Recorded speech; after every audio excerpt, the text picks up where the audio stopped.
Donc j'ai préparé trois cours. Donc comme promis, je vais définir qu'est-ce que c'est qu'un semi-groupe.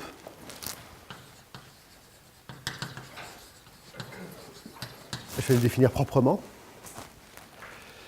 Et aujourd'hui, j'ai envie donc de définir le semi-groupe et puis de définir évidemment le critère de Bakri-Emery, voir à quoi ça sert. Je pense que ça va nous prendre toute la journée. J'ai préparé un autre cours qui c'est autour des inégalités de Harnack.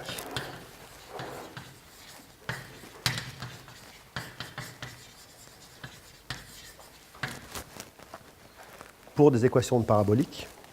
Et enfin, j'espère avoir le temps, ou si je n'ai pas le temps, je ne le ferai pas, c'est les liens avec la distance de Wasserstein.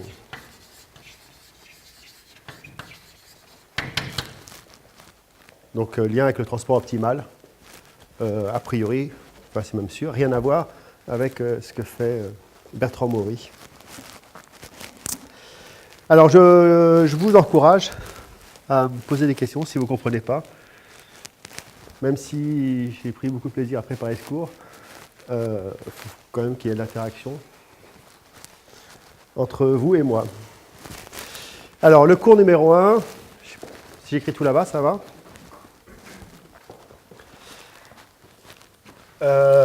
Donc, ça va être... je vais commencer par les semi-groupes de Markov.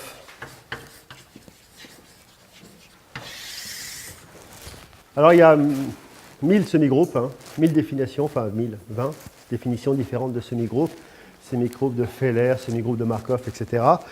Moi, je choisis la solution que je considère la plus simple. Ah, j'oubliais, il y a une référence, il y a plein de références là-dessus.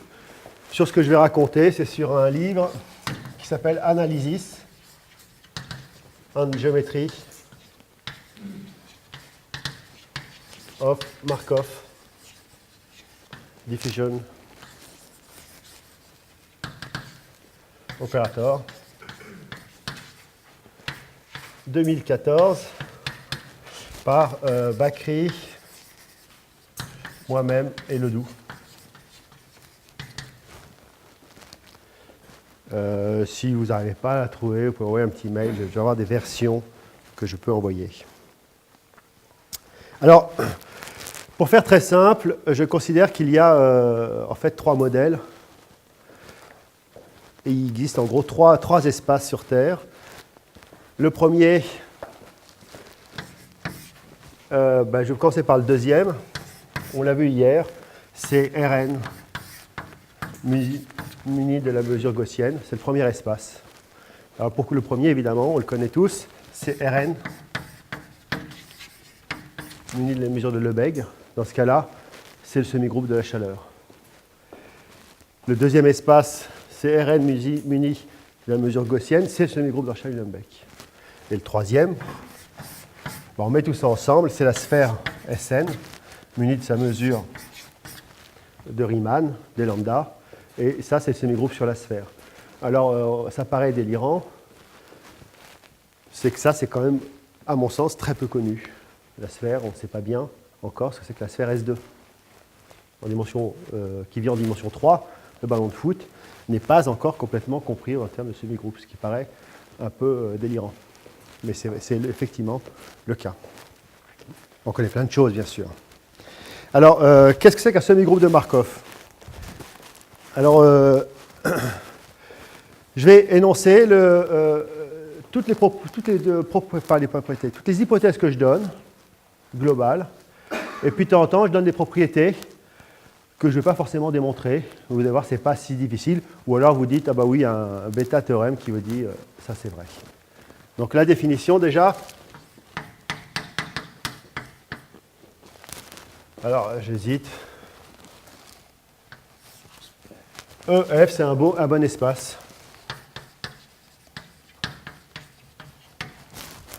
C'est quoi un bon espace? C'est un espace polonais. Bon. Il y a plein de lectures possibles. Hein. Si ça vous embête, polonais, c'est Rn. J'ai fait ça pendant des années, ça m'a très bien suffi. D'accord? Donc c'est un espace où tout fonctionne bien, puisqu'évidemment, on peut aller en dimension infinie, etc. Donc on se passe sur un bon espace. Qu'est-ce que c'est? Alors, je vais prendre ma feuille, sinon je vais...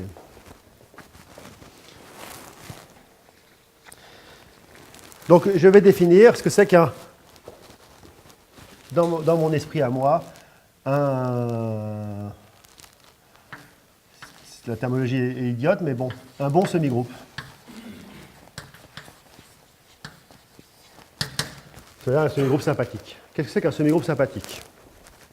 Alors, ça c'est ma définition. Eh bien, PT, alors si je vais noter comme ça, l'hypothèse H1, quel que soit T, PT, c'est un opérateur qui va de L infini dans L infini. D'accord? H2, ça c'est pas suffisant évidemment, j'impose que le caractère markovien nous dit la chose suivante, que PT de l'application 1, c'est égal à 1. Je continue, ça y est, j'ai perdu, alors H3, P0, c'est l'identité, pour l'instant je n'ai rien fait. Alors évidemment c'est un semi-groupe, donc ça c'est, bon je noterai après, H4, PT de F est positif dès que F est positif. Alors, je ne sais pas si j'ai trait de couleur.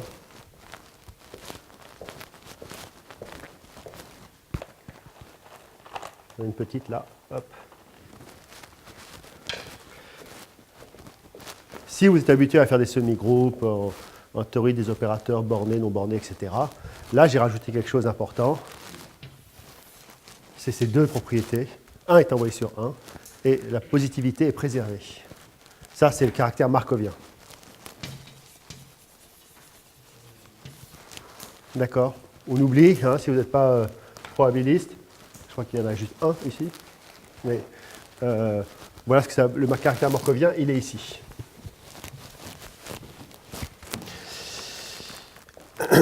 Alors, j'arrive. Alors, non, pas du tout. Évidemment, c'est un semi-groupe. Donc, PT plus S, c'est PT rond PS, quel que soit ST positif. Bon, ça, le caractère semi-groupe. Alors, je n'ai pas dit ici, bizarrement, je vais rajouter. Hop. Je rajoute une mesure. Mu, c'est une mesure. Sigma fini. Ce n'est pas forcément une mesure de probabilité. Comme ça, on définit en groupe. Je pense qu'il faudra prendre P positif. Bien sûr. Merci. Oui, oui, tout à fait. Merci. Donc c'est un semi-groupe. Le caractère semi-groupe, il est ici. Donc j'ai rajouté une mesure. Alors là-dessus, on est un peu bloqué. Tout de suite, une propriété évidente. Une propriété évidente, c'est que je l'ai définie dans l'infini, mais avec toutes ces propriétés, le fait qu'on ait mu sigma fini, on l'étend sans problème. Ça, j'appelle P1. On peut étendre PT à LP de mu, quel que soit P supérieur ou égal à 1. D'accord? Si ça vous ennuie, on peut mettre ça dans la définition, mais en fait, effectivement, grâce à ça, on peut l'étendre à tous les LP. Dans cette partie, l'opérateur, il n'existe pas l'opérateur inverse pour chaque T, il n'existe pas l'opérateur inverse. Non, c'est un semi-groupe. Non, il y a... Les continuités. Ah, doucement. Sinon, tu vas faire le cours là, à ma place. Non, je blague. Alors, effectivement, tu as parfaitement... Alors, il ne faut pas que je le trompe. Très bien. Donc, je suppose H6, je suis H5. La mesure mu, elle a cette propriété d'invariance. Et alors ça, c'est indispensable. Mu est invariante.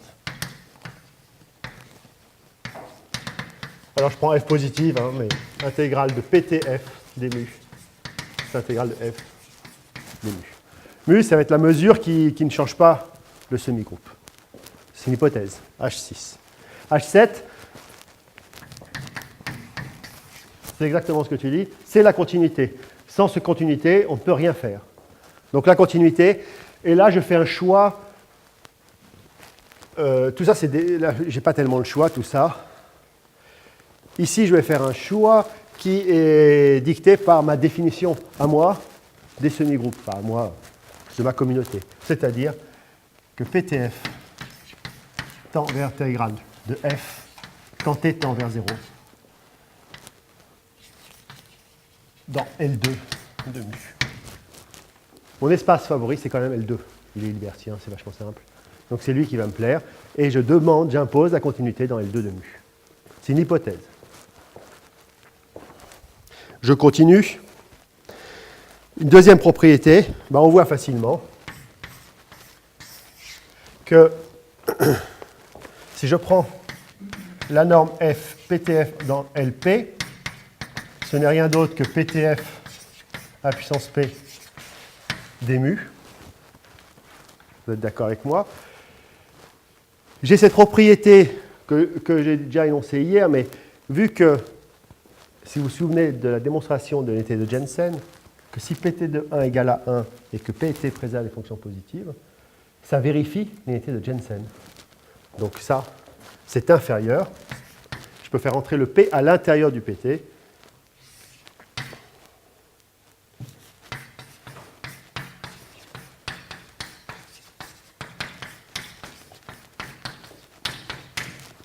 Puisque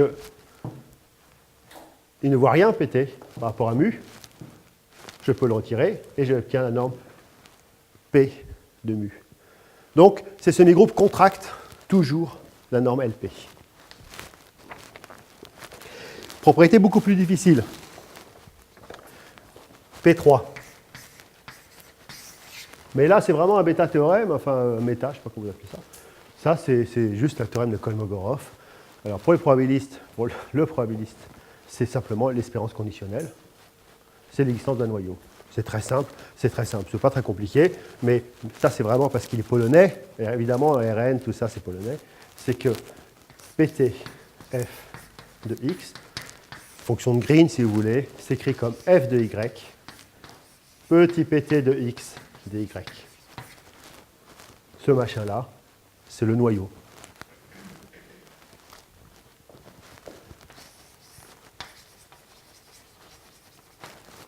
On se doute bien que c'est une mesure de probabilité. Pourquoi? Parce que, comment je peux le définir, ce noyau? Je peux peut-être le dire deux mots.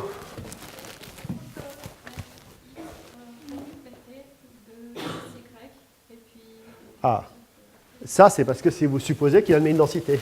Ce n'est pas forcément le cas. Le noyau n'admet pas forcément de densité. Il s'écrit comme ça. D'accord?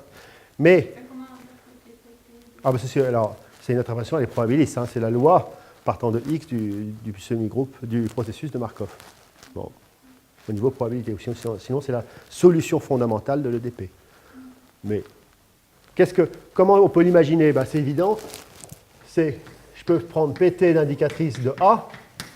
Indicatrice de A, c'est bien une fonction L infinie, je peux le définir.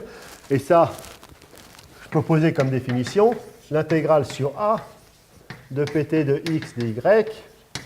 Et donc, voici ma définition de PT de x à... Ah, c'est un petit pt. Hein. D'accord? Voilà comment je définis ici. D'accord? Quel est le seul problème? On a l'impression que j'ai terminé ma proposition. Le seul problème qu'il y a là-dedans, c'est quoi? La définition d'un noyau, c'est la mesurabilité. Un noyau doit être mesurable par rapport à x. Et là, je l'ai perdu. Donc, c'est là où il y a quand même besoin de travailler avec des théorèmes sur les bimesures, etc. On passe, hein, mais il existe toujours un noyau. Avant de comprendre ce théorème, moi, je mettais ça dans les hypothèses. Il existe un noyau, mais non, c'est pas vrai. D'accord? C'est la loi conditionnelle. Donc tout ça, c'est les propriétés. Alors la propriété, la quatrième propriété, c'est l'existence d'un générateur.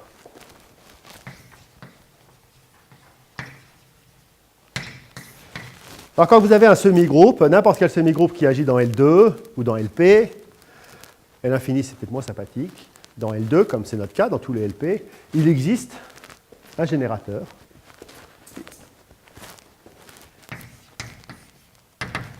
Il existe un générateur L qui va d'un domaine D de L inclus dans L de mu, dans L de mu, tel que D sur dt, quel que soit f appartenant à D de L, D sur dt, enfin, on va plutôt noter ça comme ça, PTF,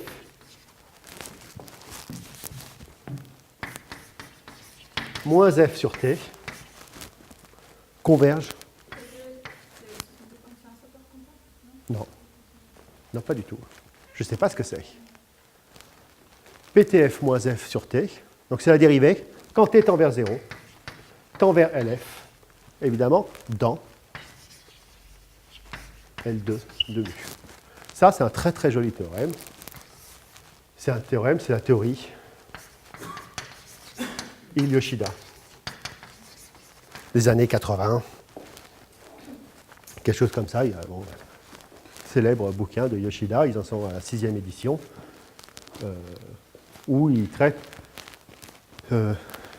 les semi-groupes, et en particulier, ils démontrent ce théorème. La démonstration est simple, hein, c'est pas très compliqué, on utilise c'est très astucieux, mais on montre que ça converge dans L2.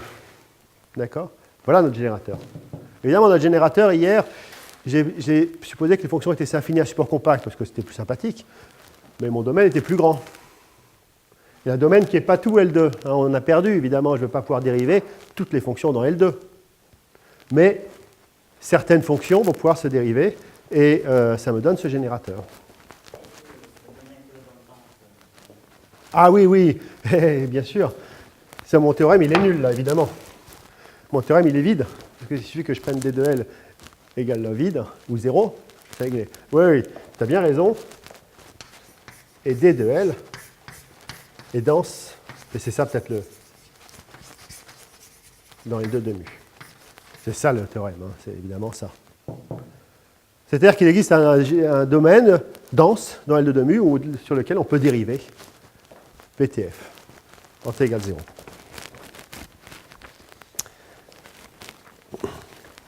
Alors, je ne vais pas faire toutes les démonstrations, mais là, quand même, je peux faire quelque chose.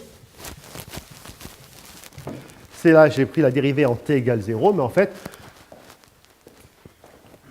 puisque c'est un semi-groupe, ça se propage partout. Alors, comment ça marche? Par ailleurs,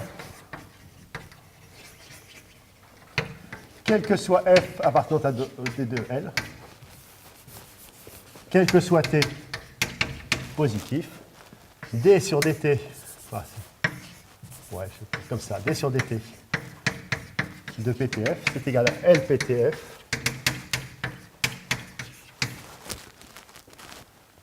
donc si je dérive en temps, PTF, c'est LPTF, et puis PTL, ça commute. Là, c'est une exponentielle, en fait. Hein. Donc ça commute en PTLF.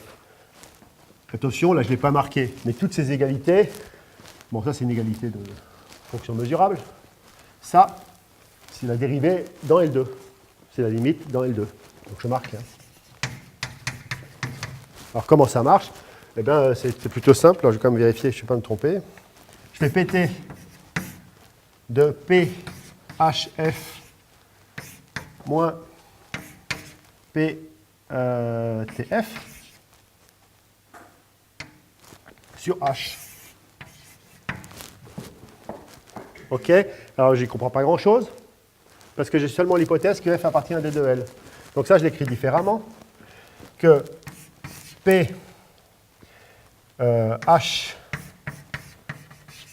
de PTF, non, pardon, Là, c'est mal écrit. Hop. Voilà. Moins PTF. Donc là, j'ai juste utilisé divisé par H. Là, j'ai juste utilisé la propriété de semi-groupe. J'ai inversé H et T, c'est tout. Et là, juste la linéarité de semi-groupe. Ça, eh bien, ce qui est à l'intérieur converge, puisque F appartient à un domaine. Or, si ça converge dans L2, PT il ne voit rien, puisqu'en plus il est contractant dans L2. Donc tout ça, ça converge quand H tend vers 0, vers PT de LH. Ce qui me dit donc que ça converge. Ah, puisque c'est égal. Mais si ça converge vers quoi? Eh bien, évidemment, la dérivée, quand H tend vers 0, vers L, F, L de PTF. Donc, ça veut dire que, d'une part, j'ai démontré que si F appartient au domaine, LF appartient encore au domaine. Pardon. Si F appartient au domaine, PTF appartient au domaine. D'accord? Et on a bien l'égalité qui est ici, de commutation entre L et PT. OK? Alors, j'ai mes propriétés. Alors, je continue de ma fabrication de mon semi-groupe. Pour l'instant, je suis un peu dans le flou. J'ai besoin d'un nouvel opérateur. Vous me dites si je vais trop vite ou c'est pas clair. Ouais. C'est pas le noyau pour les exemples que vous avez donnés. Enfin, le deuxième, on l'avait vu hier. Je donnerai les exemples après. Je définis d'abord, puis après on va donner tous les exemples.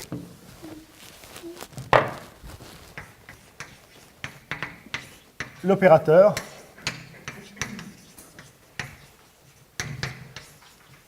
carré du champ. Alors faites-moi plaisir, appelez ça carré du champ, même en anglais, c'est le cas. Tout le monde appelle ça carré du champ. Oui. Tout à fait. Je n'aime pas cette façon de faire, mais c'est vrai. Ça veut dire qu'on note souvent que PT, on note comme ça. Si on fait des semi-groupes sur un espace fini, qui est quand même sympathiquement polonais, eh bien, notre opérateur PT, c'est seulement des matrices qui dépendent du temps. On peut le dériver, et effectivement, ça devient une exponentielle de matrice. Et ça s'écrit exactement comme ça, comme une exponentielle de matrice. Mais attention, là, quand c'est dans le cas d'hier où c'était des Laplaciens, machin, évidemment, c'est entre guillemets qu'on note comme ça. Mais oui, effectivement. L'opérateur du carré du champ. Donc, en anglais, ça se dit aussi carré du champ, je précise. Alors là, je vais commencer à être un peu plus flou, il faudra m'excuser. Alors, peut-être pas là. Alors, on suppose que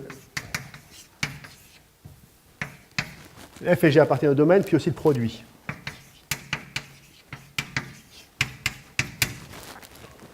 Alors, je définis gamma de FG, c'est 1 demi de LFG moins FLG moins GLF. L'opérateur carré du champ va capter la partie diffusive de l'opérateur, la partie d'ordre 2. Ça vient de tous les gens qui travaillaient sur la théorie du potentiel. Bon, probablement déjà vu ou pas l'opérateur carré du champ. Alors on note gamma de FF, donc c'est une forme bilinéaire. Donc il y a une forme quadratique associée qu'on donne gamma de FF et on note gamma de F. D'accord? Alors une petite propriété évidente. Donc j'en suis à P4, P5. P5, c'est que l'opérateur carré du champ est toujours positif.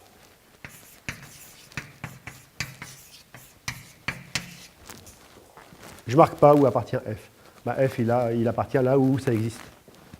Donc on voit bien ici, je l'ai décrit un peu ici, F et G doivent être dans LF puisqu'on fait le produit. Et puis il y a aussi le produit LF, alors il faut bien qu'il appartienne au domaine. Pourquoi ça? Je peux le démontrer. Eh bien, je fais une preuve par, je vais faire une preuve par semi-groupe.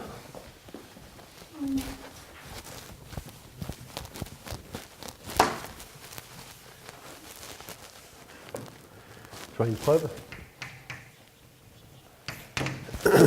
Ce que je sais, moi, c'est qu'il vérifie l'unité de Jensen. Donc PT de F2, c'est plus grand. PT de F au carré. Cauchy-Schwarz, Jensen, ce que vous voulez, par rapport à mon noyau. D'accord? Ça, j'ai le droit. Et puis, en t égale 0, on a égalité.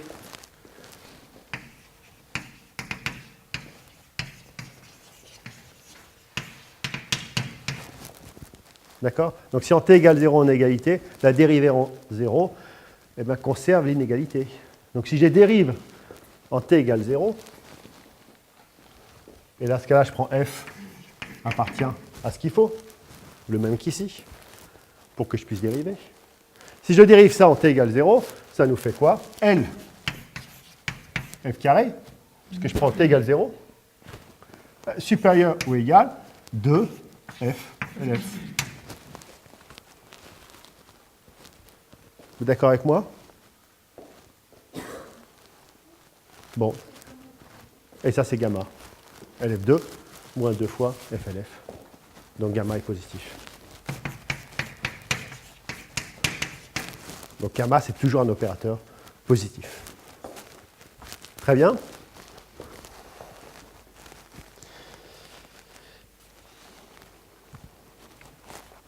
Alors, tout de suite, je vais être dans le flou et en même temps, je vais structurer mon flou. Là, je ne sais pas où appartient F, etc. Alors, c'est une grande partie de ce qu'on a fait dans ce livre, c'est dire, bon, on suppose qu'il y a une algèbre où tout se passe bien. On suppose qu'il existe. On va mettre une hypothèse, H, je ne sais pas combien, H8. Il existe A, une belle algèbre, où on peut faire des calculs. Algèbre.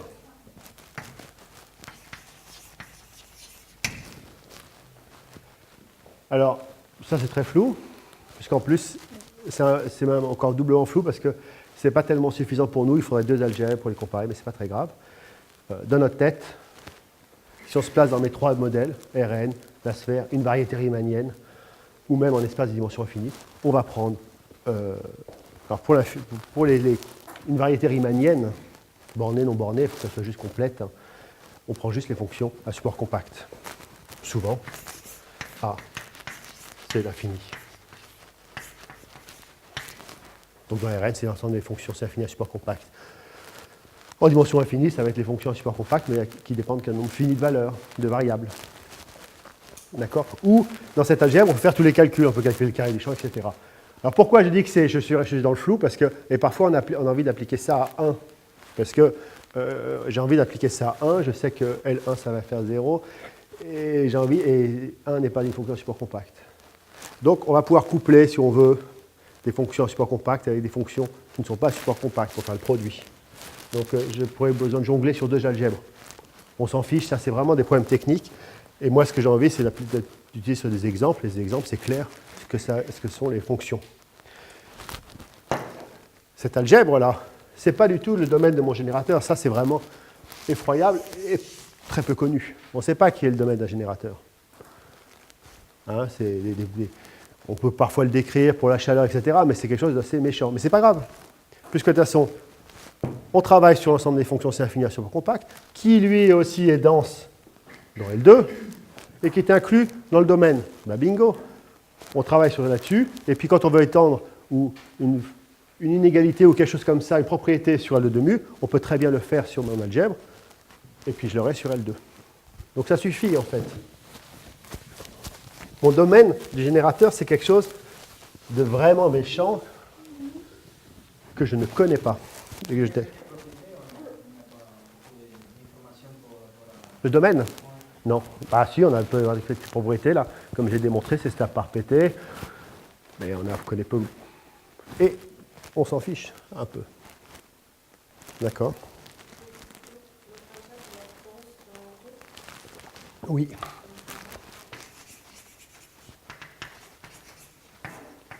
Dans tous les LP d'ailleurs. Hein.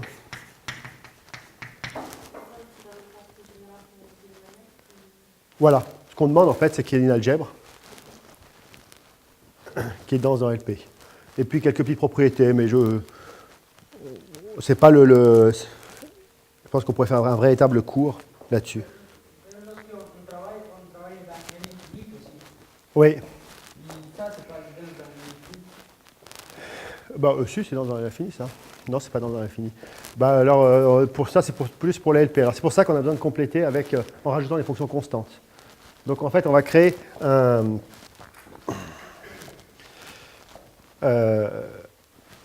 on va lui rajouter les fonctions constantes, telles que le produit d'une fonction constante et une fonction de l'algèbre soit encore dans l'algèbre. Et c'est comme ça qu'on va pouvoir s'en sortir. Bon. Alors, qu'est-ce qu'on a besoin? Alors, une hypothèse, je continue. Alors, ça, c'était H8, maintenant, c'est H9. Et je dis que mu est réversible. Ça veut dire quoi? Ben, quel que soit f, g, maintenant que j'ai l'algèbre, je peux aller directement dans l'algèbre. Dans l'algèbre, f, lg, des mu, glf, des mu. Ça commute. D'accord?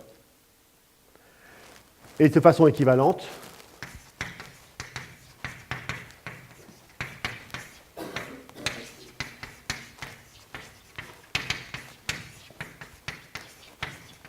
alors, je ne sais pas si elle est spécialiste des théories des opérateurs, mais ça veut dire que PT est auto-adjoint dans L de 2 mu. Ça ne veut pas dire que L est auto-adjoint dans L de 2 mu. Elle est symétrique.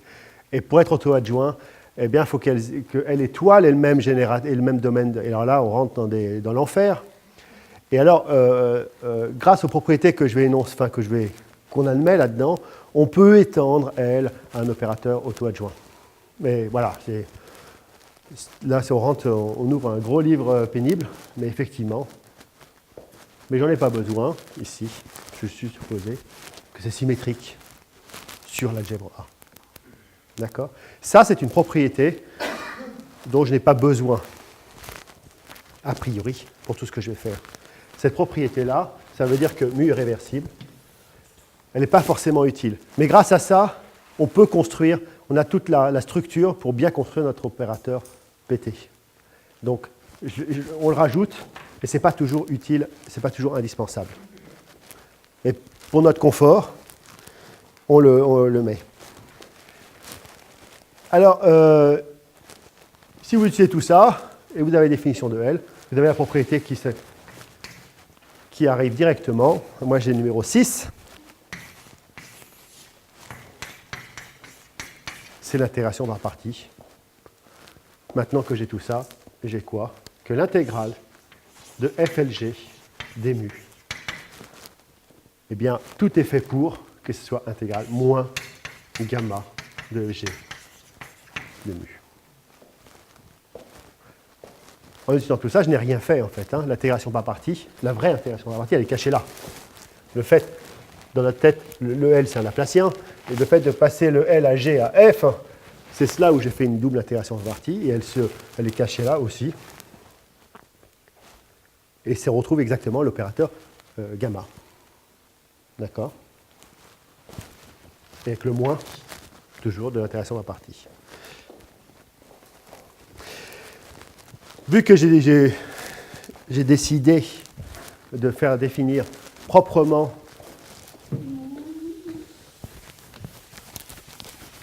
un opérateur, un semi-groupe de Markov, je donnerai évidemment les exemples, c'est que j'ai besoin d'en savoir un peu plus sur gamma. Tout ça, c'est vraiment quelque chose d'assez général, je raconte. Alors, ça, c'est une hypothèse.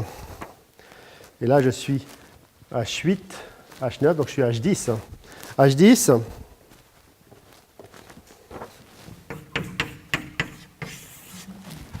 mon opérateur carré du champ, et il a besoin d'avoir de la connexité. Alors, la connexité, ou que je vais appeler ici de l'ergodicité.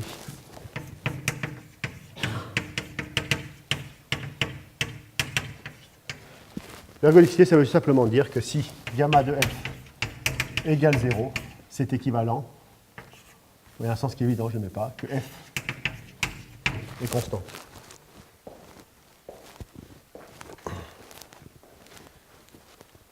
Alors, ça fonctionne.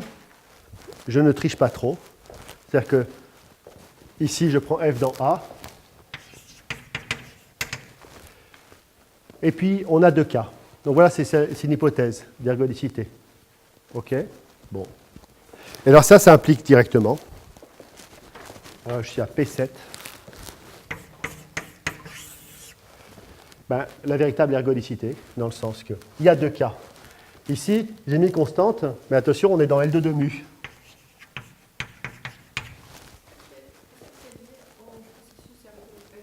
Bien sûr, c'est exactement, enfin, oui, c'est ça, tout à fait. C'est l'ergodicité du processus ou de votre équation parabolique. Il y a deux cas. Le monde se divise en deux. Le premier cas, si mu de mon espace tout entier est fini. Parce que mu, je n'ai pas dit que c'était une probabilité. J'ai dit que c'était une mesure sigma finie. Donc, si la mesure est finie, eh bien, L2 de mu contient les constantes. Et si elle contient les constantes, et vu que j'ai supposé que c'est une hypothèse d'ergodicité, eh bien, pareil, c'est la théorie de Yoshida, on converge. PTF converge à l'intégrale de f des mu. C'est ça la constante. Quand t tend vers l'infini, dans L2 de mu. Mais si mu de E égale l'infini, ben les constantes, c'est 0, PTF, tend vers 0 quand t tend vers l'infini. Ça, c'est simplement lié à une décomposition spectrale de votre semi-groupe. J'ai bientôt terminé. Par la dernière hypothèse fondamentale, une hypothèse de diffusion. Donc là, je suis H11. Et la dernière hypothèse,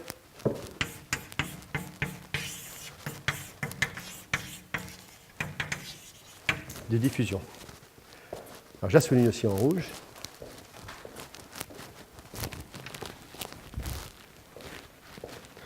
C'est quoi la diffusion? Eh bien, je pense qu'on peut dire, la première idée, c'est le cas d'un processus stochastique. Il est simplement dirigé par un brownien,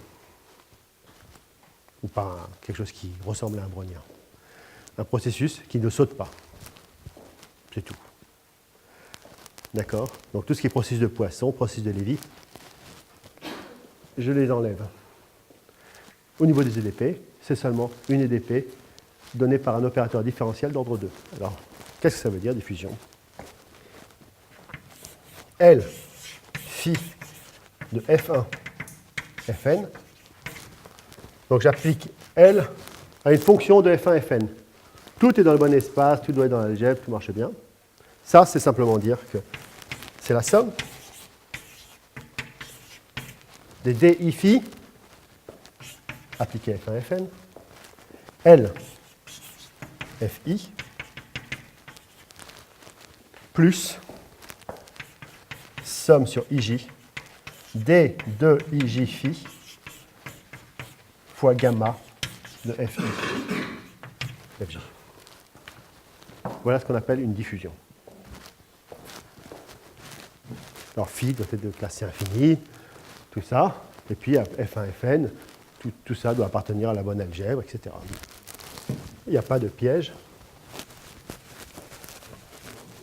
Oui.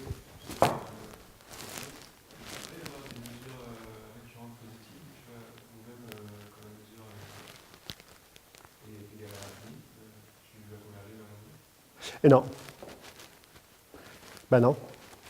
Tu converges à 0. Tu perds, la masse, elle part à l'infini. En fait, ça diffuse.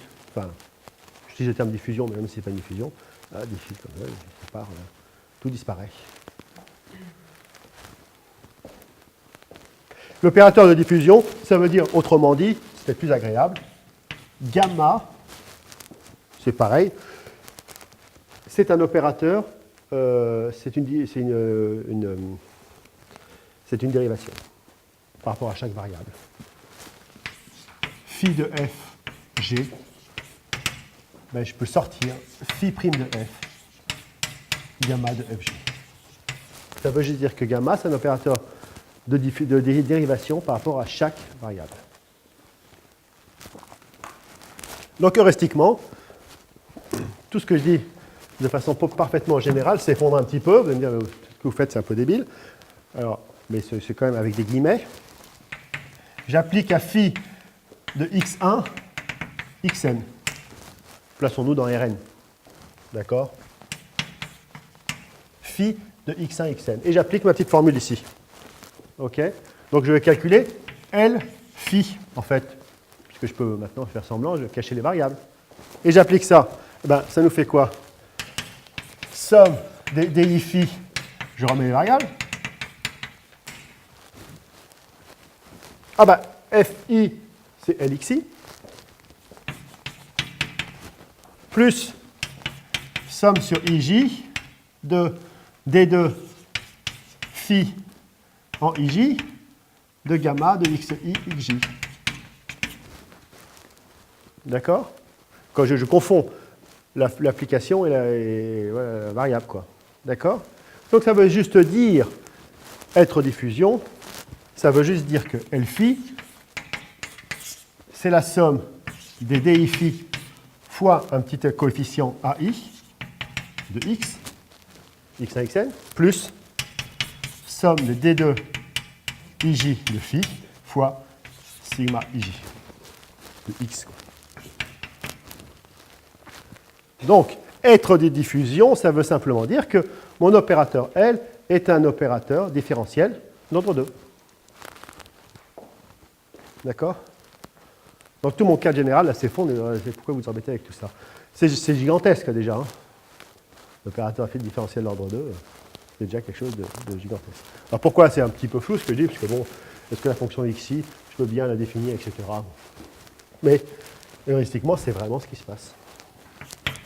D'accord? Alors, j'ai souligné deux propriétés, diffusion et mesure réversible. Ben, ça serait bien de virer ces hypothèses-là. D'accord? Ben, c'est les travaux actuels de recherche. Réversibilité, parfois on arrive à l'enlever. Diffusion, parfois, mais on n'y arrive pas. Alors, pour l'instant, c'est pas propre. C'est pas clair, c'est-à-dire que tout ce que je vais raconter après s'effondre si on oublie la diffusion. Pourtant, c'est ce qu'on voudrait faire, hein, une marche aléatoire sur un graphe, une EDP dirigée par un terme non local, si vous plaît plus l'EDP, un processus de Lévy, si vous voulez, ou des machins comme ça, tout ça s'effondre, puisque dans un processus de Lévy ou un opérateur non local, eh bien, s'il est non local, c'est parce qu'il saute. Et s'il saute, tout ça s'effondre. Ce n'est pas un opérateur différentiel d'ordre 2. Donc, il y a quelques trucs qui passent, mais c'est vraiment anecdotique. Ce n'est pas suffisant et on est un peu perdu. Donc, ça, c'est les. Voilà. Alors, je définis. Voilà. Et H1 jusqu'à H11.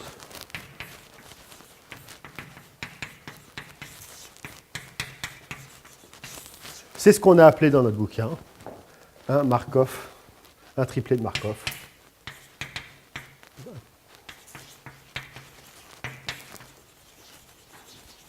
Standard. Donc on a défini plusieurs types de Markov triple. Alors c'est quoi le triplet, évidemment? C'est important. E, gamma, mu. Vous donnez un opérateur, un espace E, sympathique, une mesure sur E, un opérateur carré du champ. Et à partir de là, je peux vous construire un générateur L, un semi-groupe, etc., qui vérifie H1, H11. Évidemment, pour que tout soit vrai, hein, H1 jusqu'à... Évidemment, il faut la réversibilité, parce que sinon, il y a plein de choix d'opérateurs. Donc, si vous imposez la réversibilité, si vous imposez la diffusion, il n'y a qu'un seul choix, et c'est pour ça qu'on a appelé ça E gamma mu. C'est notre triplet de Markov. Donc voilà, j'ai défini ce que c'est pour nous un semi-groupe de Markov. Alors évidemment, il faut des exemples, sinon on s'en fiche. Hein. On parle dans le vide.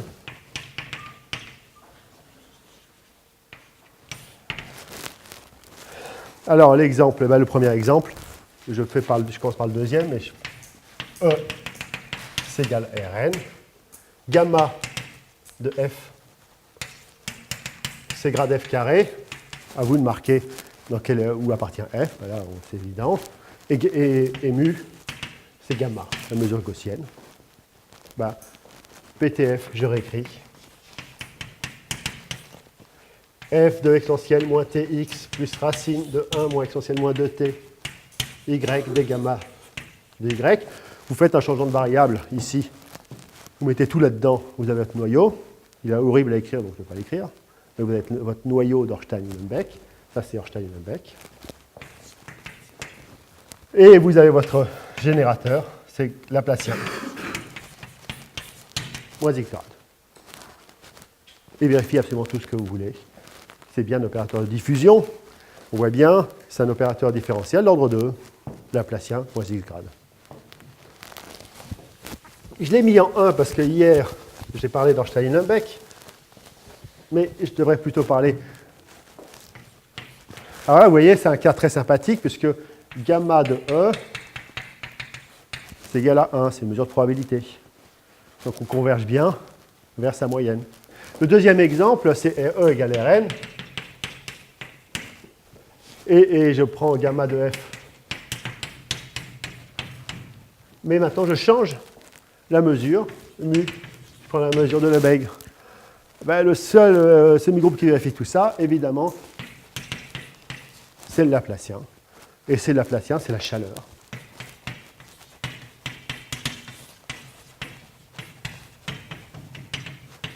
Attention, moi j'ai pris le Laplacien, donc même si je fais un peu de géométrie, je fais une notation d'analyste. Je ne prends pas moins le Laplacien, bon, déjà.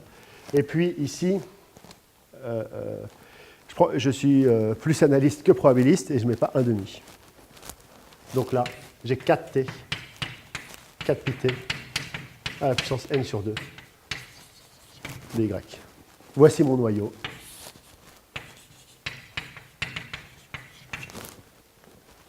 Et alors là, ta question est là. Ici, ça admet une densité par rapport à la mesure de Lebesgue. Et on peut vérifier que tout fonctionne bien. Je généralise un tout petit peu. Quelque chose que j'aime bien, parce que c'est vraiment un exemple qui sort de ces deux cas explicites, où on peut faire des calculs. Troisième exemple. On sort parce que rien n'est explicite. Et là, c'est vraiment intéressant. Et c'est là où le critère Bach-Reimery a fait une avancée énorme. C'est Kolmogorov. Kolmogorov, donc c'est le semi-groupe de Kolmogorov, il dit que L, alors pareil, E c'est égal à Rn, gamma de F c'est encore le gradient de F carré, et puis généralise à tout ça, je prends une autre mesure, mu, potentiel moins V, je mets un potentiel, au lieu de prendre la gaussienne, je mets autre chose, V de Rn dans R. Aussi sympathique que vous voulez, smooth quoi. D'accord? Régulière, c'est infini. Alors, ben, qu'est-ce qu'il y a? Eh bien, vous n'avez pas le choix. Le générateur, c'est Laplacien moins grade V, scalaire grade. Vous voyez bien qu'on n'a pas le choix. Ici, X, c'est le gradient de X2.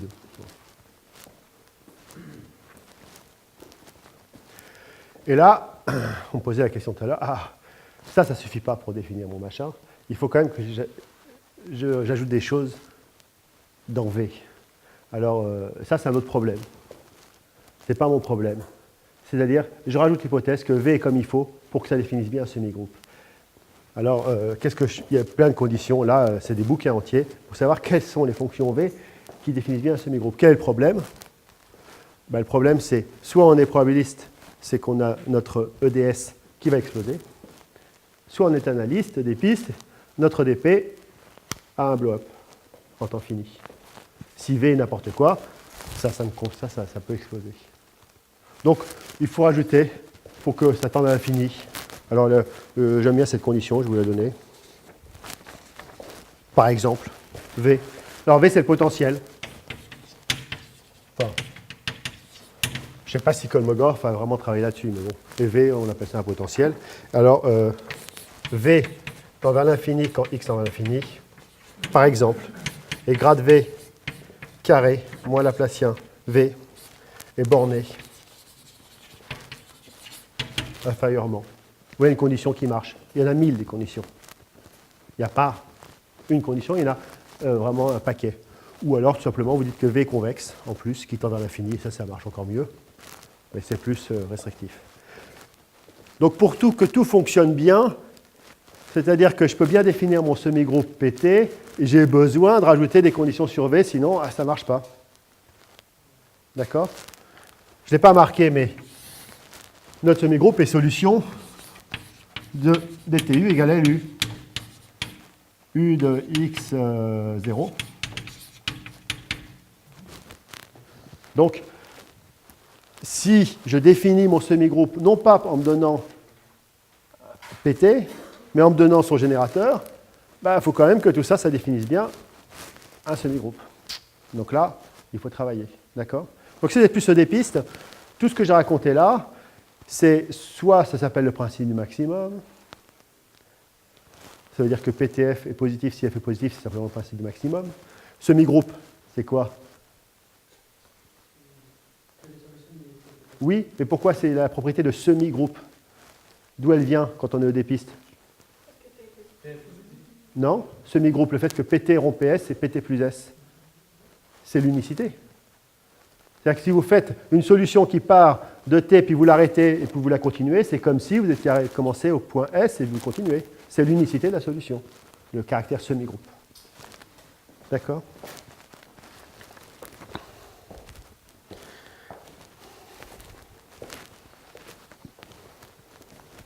Alors, évidemment, je vais faire le cas général. Donc ça, c'est Kolmogorov, c'est très très commode. Pourquoi? Parce que c'est un vrai exemple difficile. Je n'ai rien d'explicite. Je ne peux pas exprimer son semi-groupe. Pourtant, tout est simple. Et je peux faire les calculs. C'est plus qu'un baby model, puisque là-dessus, il y a déjà des difficultés qui arrivent. Je peux continuer avec le cas général.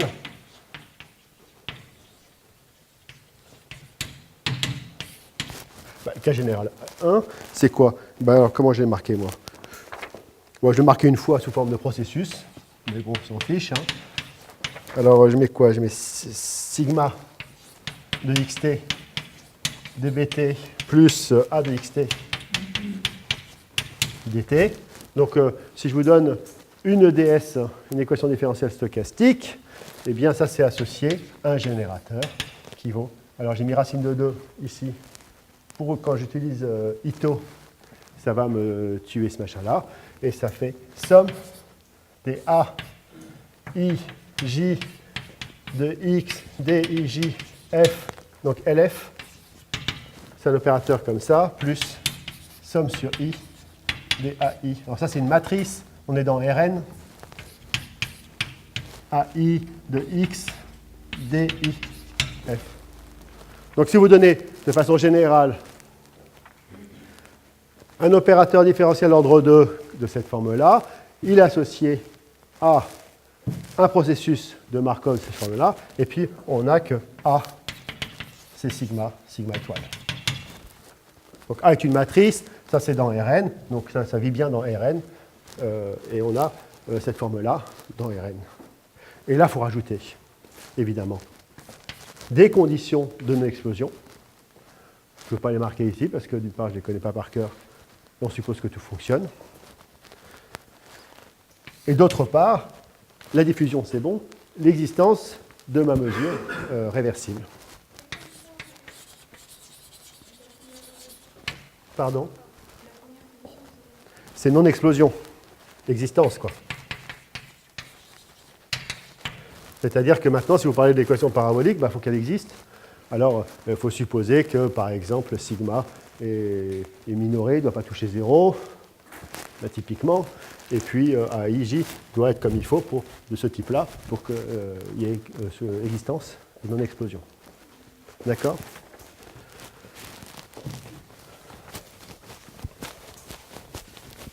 Et cas général, cas général 2, que je préfère a priori. C'est-à-dire, bon, pourquoi on s'embête? Vous prenez une variété.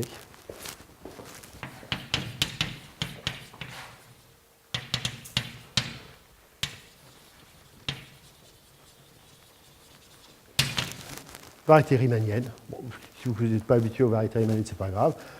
Vous la supposez complète. C'est infini, parce que moi ça m'ennuie sinon. Connexe, hein, sinon c'est embêtant. La connexité, on voit bien hein, que bon. Eh bien, dans ce cas-là, typiquement, DTU, L, gamma de F, bah, évidemment, c'est la longueur de grade F dans le plan tangent. C'est la norme. Évidemment, ben, je prends des mu, la mesure de Riemann, mesure riemannienne.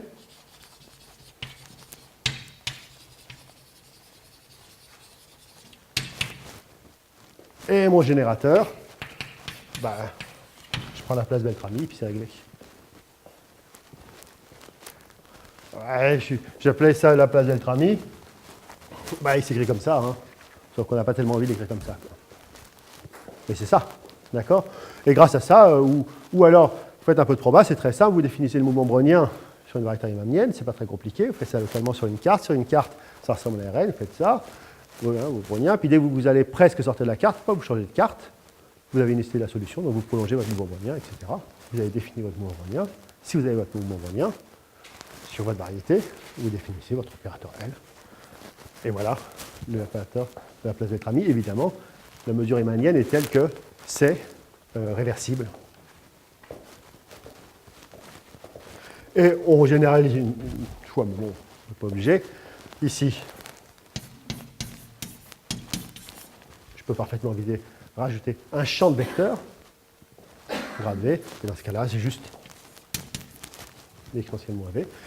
C'est d'ordre 1, on ne le voit pas dans le gamma. Voilà, alors probablement vous ne connaissez pas, mais il y a quelqu'un qui a énormément travaillé là-dessus, qui travaille énormément. Fen Yu Wang. Donc il a basé toute sa carrière, sa très belle carrière, sur là-dessus, à travailler comme sur cet exemple, évidemment. On ne connaît pas le noyau de la chaleur pour ces machins-là, donc on a besoin de les estimer. Un travail évidemment gigantesque là-dessus. D'accord? Alors, je vais vous donner des exemples. Hein, voilà les exemples. Tous les exemples alors, le dernier exemple que je ne vais pas donner, c'est la dimension infinie. Ben, c'est typiquement des modèles de mécanique statistique. C'est là où ça a été très, très largement utilisé. OK? Donc, on a notre... il y en a pour tous les goûts. Moi, j'avais fait un peu de géométrie en tant qu'étudiant, mais pas de géométrie riemannienne, et à l'époque, je ne connaissais rien à la variété riemannienne.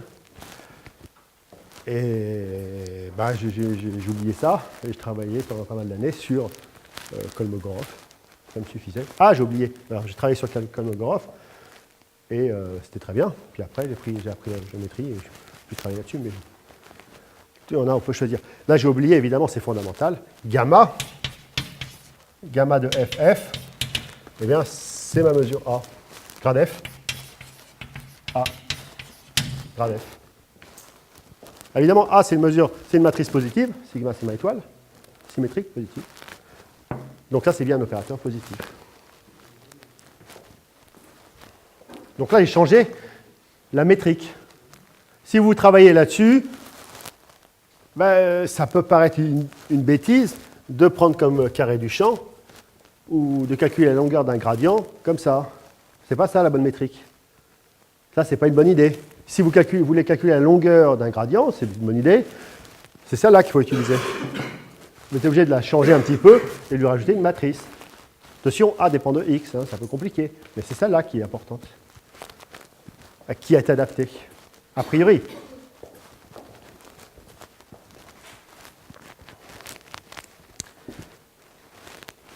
D'accord?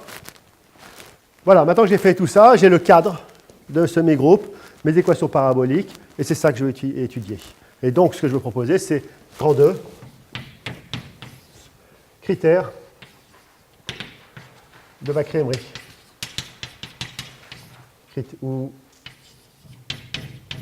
gamma 2. Donc maintenant, on se placera toujours avec un semi-groupe, un bon semi-groupe de Markov. Maintenant, c'est fait. On a notre bon semi-groupe de Markov. On voit bien quelle est l'algèbre ici. C'est la fonction s'affine à support compact. Alors, qu'est-ce que c'est que le critère de gamma 2? Eh bien, les gens font ça. Je me plie à cette idée, mais c'est un peu dommage. Mais bon, en même temps, c'est rigolo. Je définis gamma 0 comme f fois g. Bon, d'accord. Et puis, je définis gamma n plus 1 de fg. C'est quoi? 1 demi de L gamma n de fg moins gamma n de flg moins gamma n de glf. Très ronflant de dire ça. Mais qu'est-ce que j'ai défini avec ça? Avec cette série d'opérateurs gamma n.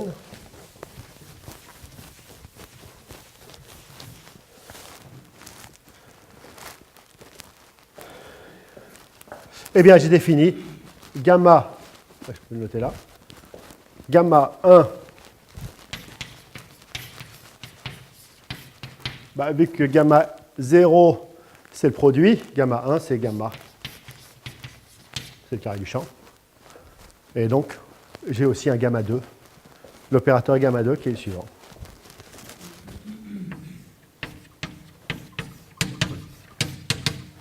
Alors même, je vais l'écrire directement sa forme quadratique.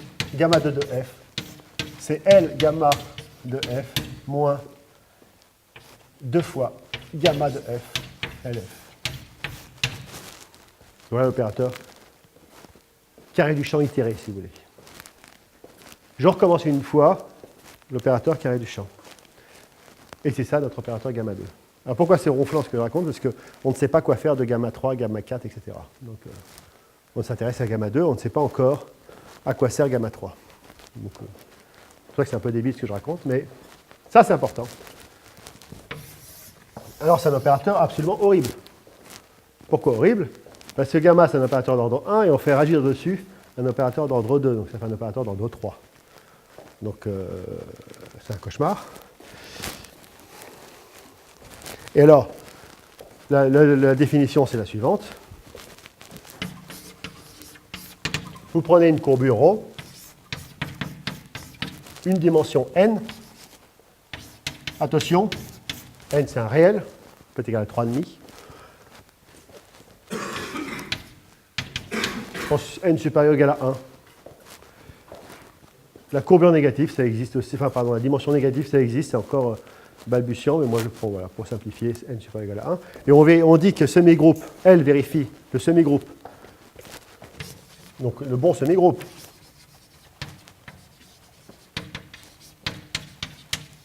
Vérifie. Critère de courbure, dimension ρn. Si,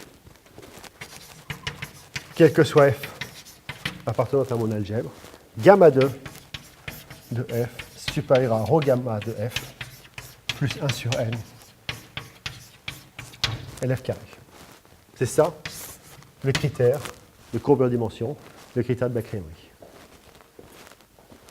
Extrêmement puissant, extrêmement rigide. Donc il y a plein de qualités. Et maintenant qu'on a épuisé ces qualités, on voit tous ses défauts. Mais... Donc moi, je vais essayer plutôt de faire de la pub pour en donner ses qualités. Donc c'est une rencontre entre Bakry, probabiliste, et l'école de Strasbourg, qui travaillait sur la théorie du potentiel, les transformés de Riss. Il est à Toulouse. À l'époque, il était formé à Strasbourg. C'est l'école de Paul-André Meyer. Et puis, il disparaît un an en Tunisie. Et puis, en revenant, il rencontre Emery à Strasbourg. Et Emery, dans ce moment-là, il faisait des martingales, mais aussi s'intéressaient à la géométrie. Et ils étaient tous les deux bloqués sur la même question. Et ils se rendaient compte qu'ils parlaient de la même chose. Et d'où est né ce critère de courbure dimension de Bakry et Emery. C'est 85. Alors, ce n'est pas des grands communicants, Bakry et Emery. Alors, Emery, il a tout de suite arrêté de travailler là-dessus. Bakry a continué. Bakry, ce n'est pas un grand communicant. Donc, sa théorie, j'appelle ça une théorie, est restée un peu balbutiante, peu connue en 85. Les gens n'ont pas beaucoup apprécié puisqu'il s'y changeait des méthodes, etc. Et il a fallu attendre d'autres personnes pour la comprendre et la diffuser. Donc celui qui a fait un travail exemplaire, c'est évidemment Ledoux, qui a tout de suite compris que c'était fondamental et qui l'a popularisé. Et ensuite, ça touche, mais très tardivement, la sphère des EDP. Il faut vraiment attendre Villani qui va propulser ça au devant de la scène avec tous les EDPistes, Carillo, Macan, etc. Pour que ça vienne. Et puis, mais bon, Perelman avait toujours travaillé là-dessus aussi quand il a démontré son point carré, là, sa congénitaux de point carré. Alors évidemment, des exemples. La chaleur.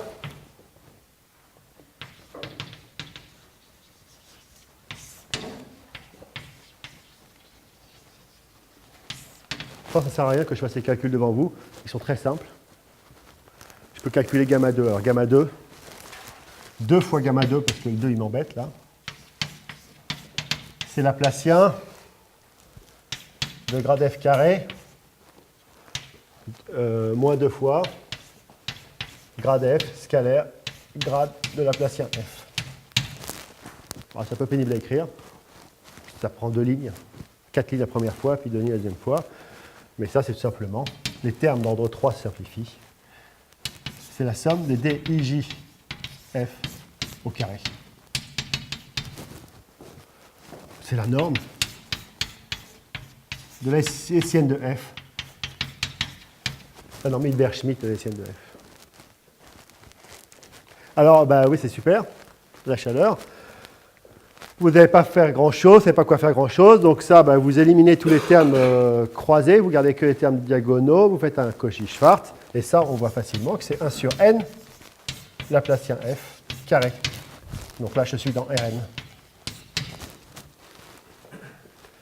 Donc la chaleur, ben oui, Rn est plat. Donc la courbure, ça c'est la courbure. Rn est plat, on le sait. Mais il y a la dimension qui est là, et la dimension est donnée, et c'est n. Donc ça vérifie. CD, 0n. D'accord? Très sympathique. Je prends maintenant directement comme Ogorov. Donc L, c'est Laplacien moins grade V, grade. Kolmogorov, ben là, vous faites la même chose, c'est une ligne en plus de calcul, c'est un peu pénible parce qu'il faut rajouter un terme ici et puis un terme ici. Je ne veux pas l'écrire, ça ne sert à rien. Ça rajoute juste une ligne en plus de calcul. Gamma 2, c'est pareil, la norme Hilbert-Schmidt de f au carré, ben voilà. Et puis ça rajoute le potentiel V plus grade F, la Hessienne de V, grade F. Et là, vous êtes bien embêté, parce que si vous voulez faire apparaître la dimension, il faudrait réinjecter là-dedans le gradient V, et vous n'y arrivez pas. Donc, ça, je peux le minorer, ça je l'oublie, je ne sais pas comment faire. Je ne sais pas comment faire, c'est positif. Et ça, je le minore par ρ, grade f carré. Et vous vous rappelez, ça c'est mon carré du champ.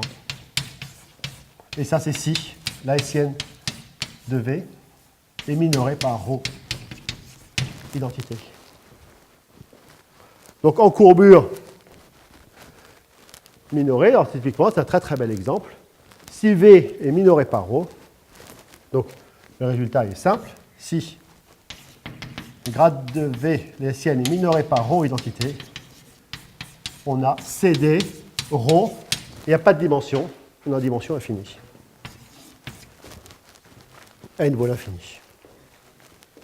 D'accord, je n'ai pas dit ici que n peut être égal à l'infini. La réponse est oui. Si n vaut l'infini, il n'y a plus de dimension. Donc, la dimension, attention, c'est la dimension de l'opérateur, non pas la dimension de l'espace. Donc, alors, ceux qui connaissent un peu la mesure gaussienne, c'est une mesure qui correspond à la dimension infinie. Elle ne voit pas la dimension. Elle ne voit pas la dimension. Et alors, typiquement, Ornstein-Uhlenbeck vérifie CD1 l'infini. Ornstein-Uhlenbeck, c'est un semi-groupe en dimension infinie. Oui. Ben, tu peux, mais tu l'auras, mais ce n'est pas ton opérateur laplacien. Il manque le grade V. D'accord? Donc, et c'est lui qui apparaît naturellement. Alors, ce que j'ai là, c'est optimal.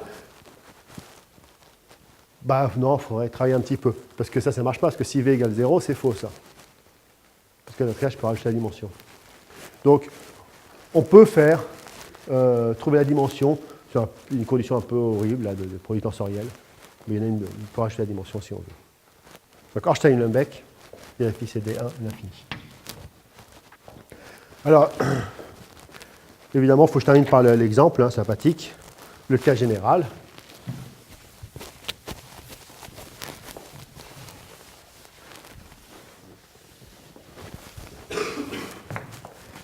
Cas général.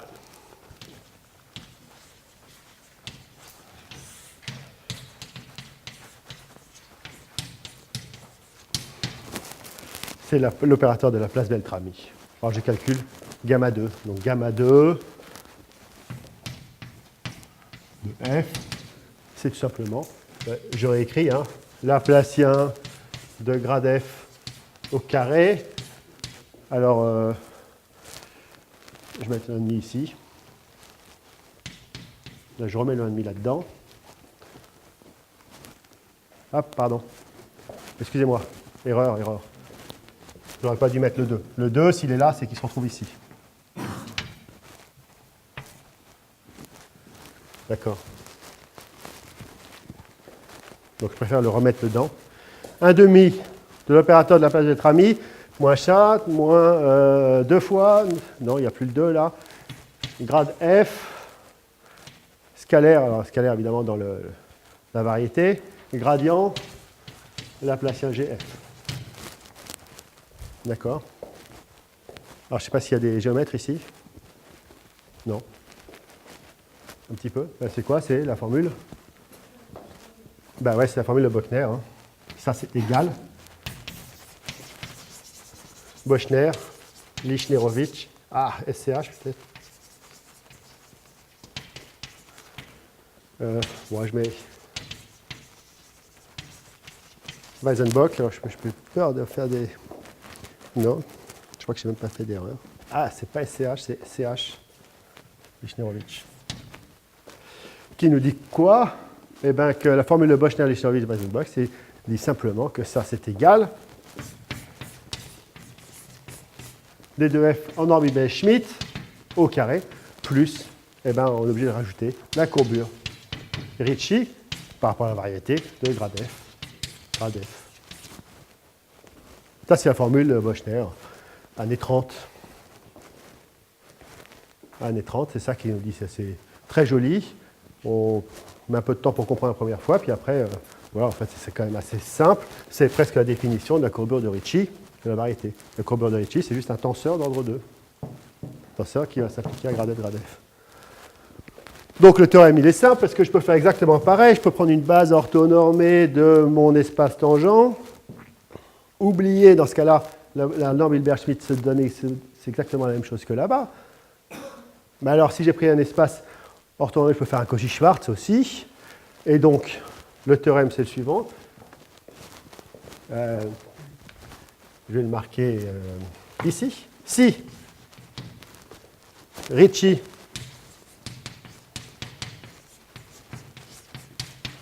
est minoré par rho identité, ben ça veut dire que je retrouve exactement mon carré du champ. Là, je peux faire mon Cauchy-Schwarz, pareil, et ça vérifie C, D, rho, N.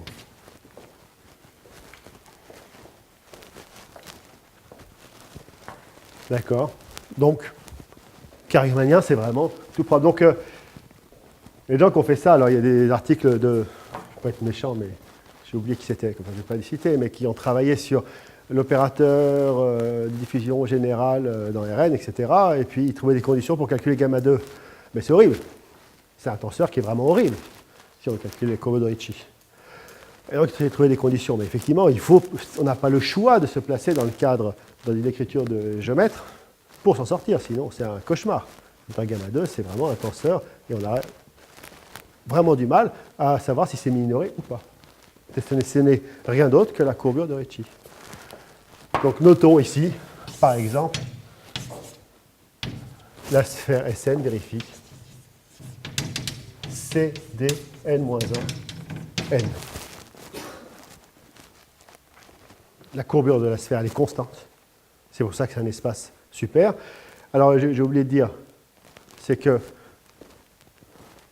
pour Hornstein-Lundbeck, c'est un espace magnifique. Pourquoi? Parce que la courbure, elle est égale à 1 partout. Elle n'est pas minorée par 1, elle est égale à 1, puisque c'est constant, la hessienne. Pour l'espace, pour la sphère, la courbure est égale à n-1. Bingo, c'est constant. Pour la chaleur qui a disparu, s'il est là, la courbure est égale à 0. Il me manque un seul espace, le quatrième espace fondamental, que je n'ai pas décrit. Ben, c'est l'espace hyperbolique. L'espace hyperbolique, le disque de Poincaré, la courbure, elle est constante, négative. D'accord? Voilà les 4 espaces qu'on a envie d'étudier, et pour que ce soit des espaces, enfin, ce sont les espaces modèles. Donc tous les théorèmes que je vais énoncer, ce n'est qu'une comparaison avec la chaleur, avec Hornstein-Lundbeck, avec la sphère, ou avec l'espace hyperbolique. Donc la question est, je vous donne un semi-groupe de Markov, c'est horrible, machin, hein. À quoi ressemble-t-il? Ah, j'ai l'impression qu'il ressemble à la chaleur. Donc, je vais démontrer qu'il vérifie les mêmes propriétés que la chaleur. La chaleur, toutes les propriétés sont simples, le semi-groupe est explicite.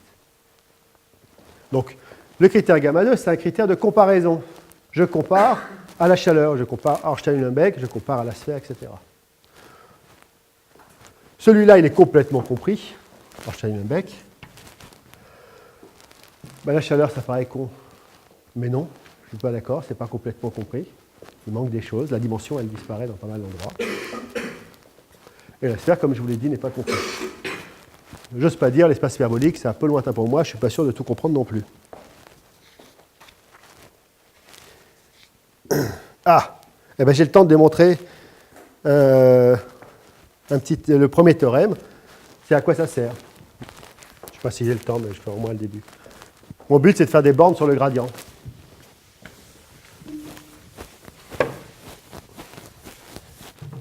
Donc, c'était un 3, borne sur le gradient. Quand je dis gradient, c'est gamma, c'est le carré du champ. Donc le premier théorème que je propose, c'est celui-là. Le cadre, c'est toujours le même, vous avez un sympathique semi-groupe de Markov. On a équivalence, soit ρ, appartenant à R, la courbure, on a équivalence entre petit i, le critère de courbure dimension, c'est des rho à l'infini, ça veut dire qu'on reste sur Hornstein-Lundbeck. Alors, ça vérifie le même critère de courbure dimension, la même propriété qu'Hornstein-Lundbeck. Gamma de PTF inférieur à exponentielle moins 2 ρt PT de gamma de F.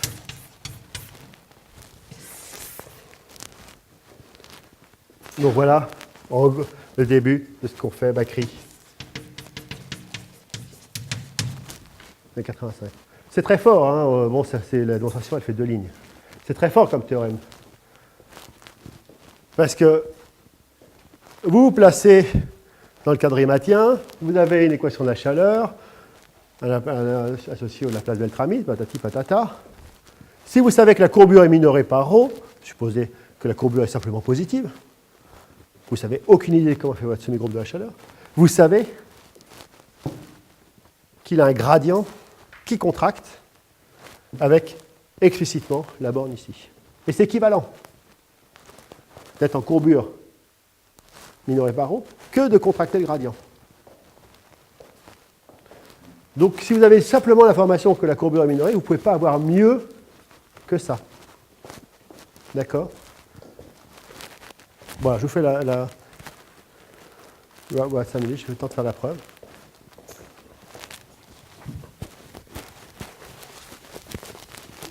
La preuve est très simple.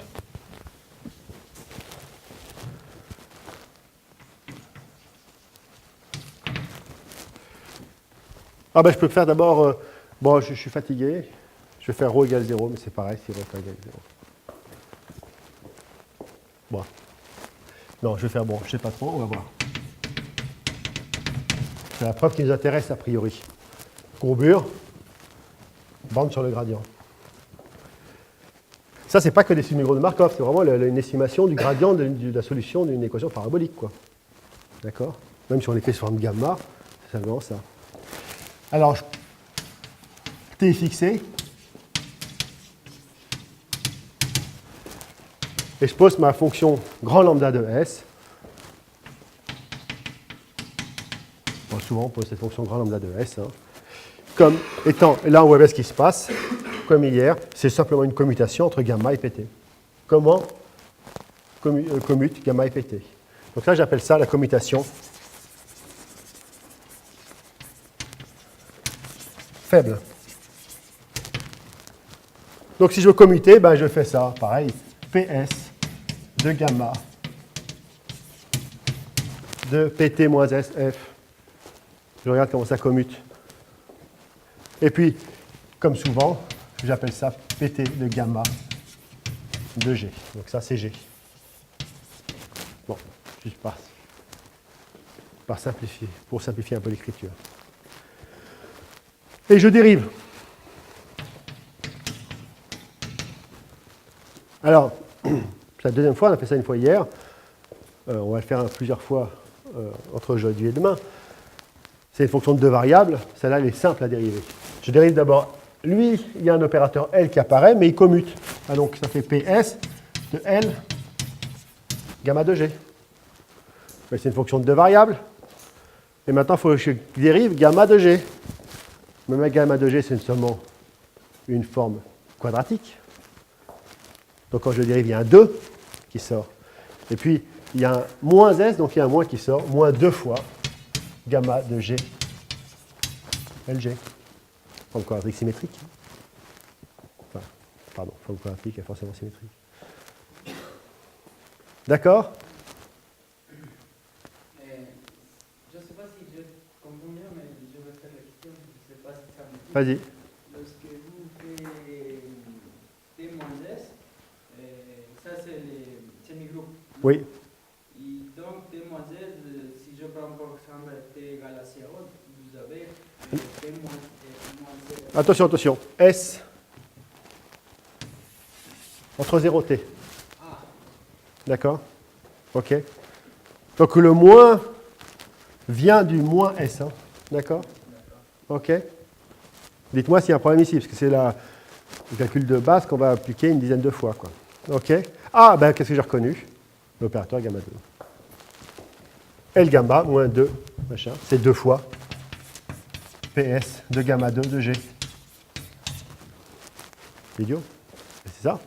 Ah ben alors si c'est 2 fois, ben, je peux le minorer. 2 fois ρ, PS de gamma de G. Ça, c'est ma condition. Gamma 2 est supérieur à ρ gamma. Ah ben ça c'est quoi? J'ai retrouvé 2 ρ lambda de S. Ah, c'est une brave. Inégalité différentielle. Je pourrais dire que c'est du Grunwald, mais enfin, je peux suivre de l'intégrer. Ce n'est pas du Grunwald, hein, c'est directement en intégrant que gamma de S exponentielle moins 2 rho S prime. Si je fais ça, je ne vais pas me tromper, c'est bien positif. Donc je le prends au point T, gamma de T exponentielle moins 2 rho T est supérieur à lambda, grand lambda de 0. Si j'intègre entre T et 0. Mais lambda de 0, c'est quoi? Lambda de 0, c'est que je prends S égale 0, donc ça disparaît. PT, gamma de PT. Donc c'est gamma de PTF. Qui est plus petit de quoi? Lambda de T, c'est l'inverse. C'est PT de gamma F. C'est idiot, c'est ça? D'accord? À partir du moment où on a compris que quand on dérive ce machin-là, qu'est-ce qui sort? C'est la courbure. C'est l'opérateur gamma E, c'est la courbure de Ricci, tout ce que vous voulez. Et la démonstration, elle est triviale. D'accord? La réciproque, c'est aussi simple. 2i implique I. Je vais le faire. Au moins une fois. La réciproque, c'est tout aussi facile.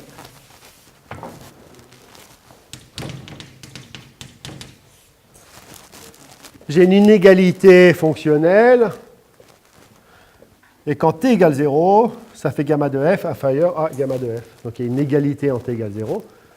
Et donc je peux la dériver en t égale 0, ça conserve l'inégalité.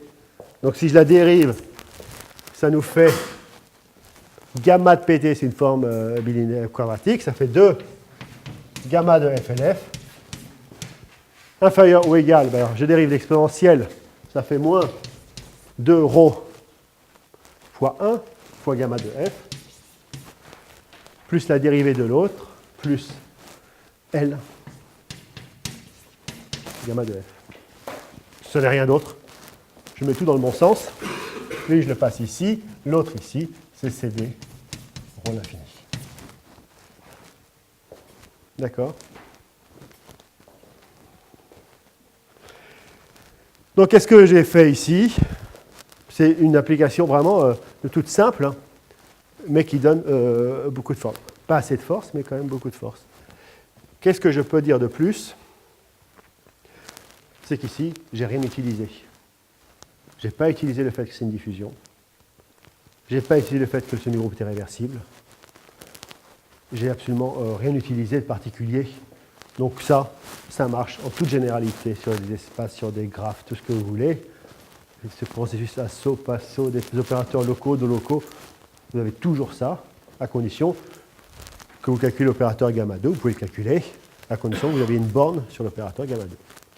Parfois, on peut le faire. Par exemple, un processus de Lévy est toujours en courbure positive. Comme le Laplacien est en courbure positive, nul. Un processus de Lévy est toujours en courbure positive. Tout ça fonctionne. Donc vous avez une borne sur un opérateur non local. Donc là, j'ai rien utilisé. C'est gratuit. C'est cadeau, comme ils disent.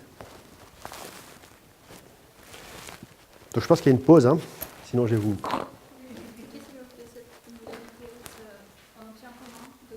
Alors, je dérive en t égale 0. Donc si je dérive en t égale 0, ça c'est une forme quadratique, donc il y a un 2. Et puis quand je dérive PTF, c'est LF. Mais attention, je le prends en t égale 0. Donc ça fait 2 gamma de F LF. Et puis l'autre côté, quand je dérive l'exponentielle, ça fait moins 2 rho fois 1 pi gamma F. Et puis maintenant, ça, je prends en t égale 0, donc ça fait 1, et je dérive L gamma. D'accord? Et quand on met dans le bon sens, c'est exactement CD rho à l'infini.